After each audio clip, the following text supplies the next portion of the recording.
Hello boys and girls, welcome to another edition of The Masked Reader. Today I'll be reading this book, Captain Underpants and the Attack of the Talking Toilets. Perhaps when I'm finished you might figure out who is doing the reading. In the meantime, enjoy!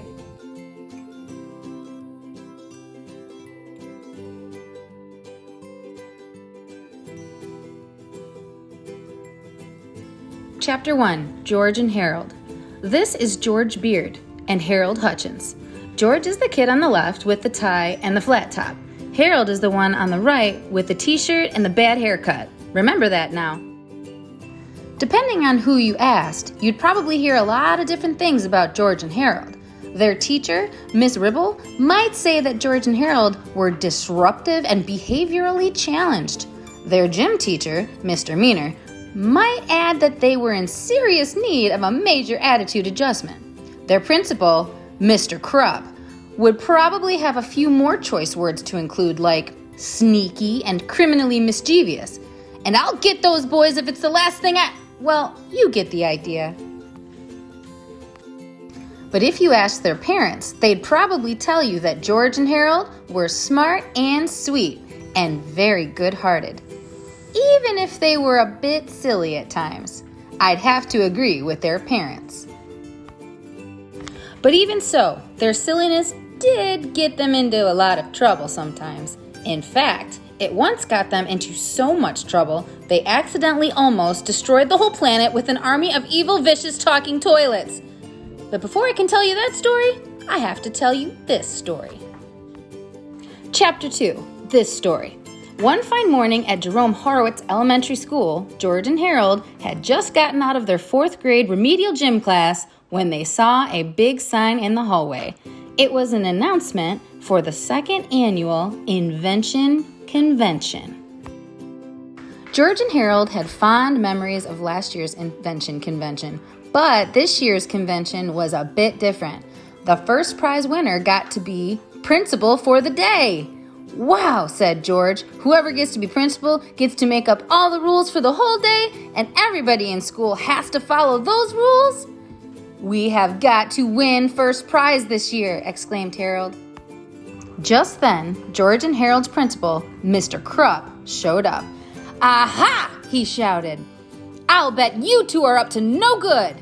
"Not really," said George. "We were just reading about this year's contest." "Yeah," said Harold. "We're going to win first prize in the contest and be principals for the day." "Ha ha ha ha ha!" laughed Mr. Krupp. "Do you honestly think I'd let you two enter this year's contest after that stunt you pulled at last year's Invention Convention?" Gerald and Harold smiled and thought back to the first annual Invention Convention. Chapter 3, The Flashback.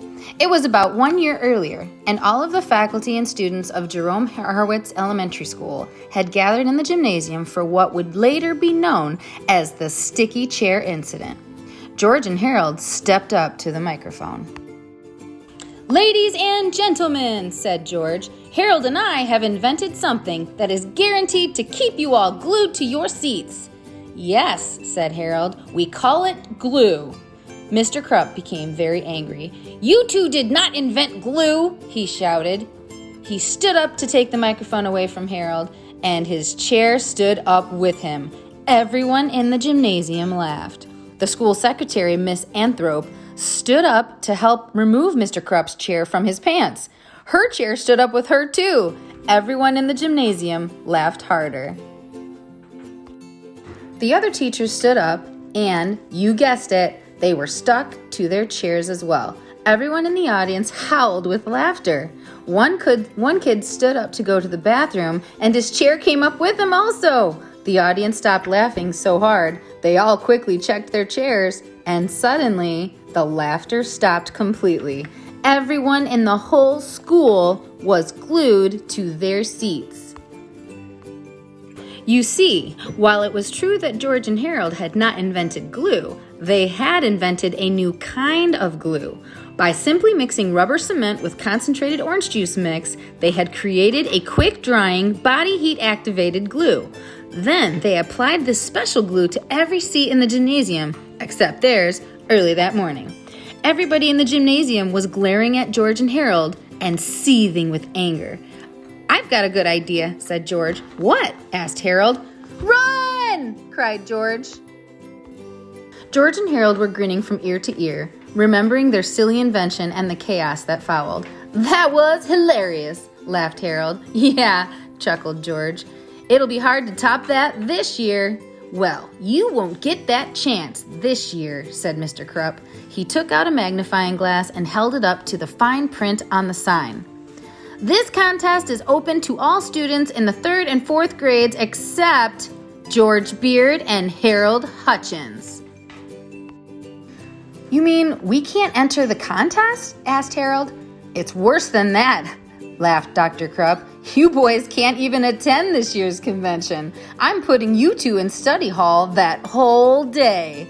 Mr. Krupp turned and walked away, laughing victoriously. "Rats," said Harold. "What are we going to do now?" "Well," said George, "you know the old saying, if you can't join 'em, beat 'em." Enjoyed the first couple of chapters of this epic novel. If you want to finish it, check it out.